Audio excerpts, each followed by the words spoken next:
Did you know that your IELTS academic writing should have an overview?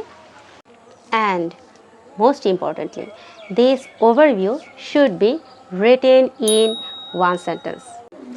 Overview লিখতে গিয়ে most of the students যে ভুলটি করে থাকেন সেটি হচ্ছে গোটা বিষয়টাকেই ওভারভিউতে এলাবোরেট করতে যাওয়া, যেখানে কিনা ওভারভিউর কাজই হচ্ছে গোটা এসেতে বা গোটা চার্টে আমি আসলে কি দেখতে পাচ্ছি সে বিষয়টাকে সংক্ষিপ্ত আকারে নিজের ভাষায় লিখে ফেলা, যাতে করে ওই একটা সেন্টেন্স দেখেই এক্সামিনার বুঝতে পারেন বাকিটুকু এসেতে আসলে কি ঘটতে চলেছে। How to write an overview.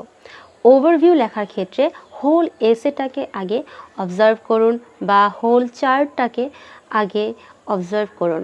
After that যে কাজটি করতে হবে কি ফিচার বা কি আইডিয়াসগুলো সিলেক্ট করা, এবারে সেখান থেকে যে বিষয়গুলো ওভারঅল ঘটনাতে ঘটছে সেটিকেই কালেক্ট করে বা পিক করে নিয়ে আসা। যেহেতু আমাদেরকে ওভারভিউ একটা সেন্টেন্সেই লিখতে হবে, সেক্ষেত্রে আমরা যে কাজটি করব সেটি হচ্ছে প্রথমে কি ফিচারগুলো থেকে বাছাই করে একটি কি ফিচারের জন্য একটি সিম্পল সেন্টেন্স নিন, পরবর্তীতে আরেকটি কি ফিচারের জন্য নিন আরেকটি সিম্পল সেন্টেন্স, দেন দুজনকে একটি কানেক্টর দিয়ে কমপ্লেক্স করে দিন। Here is your overview.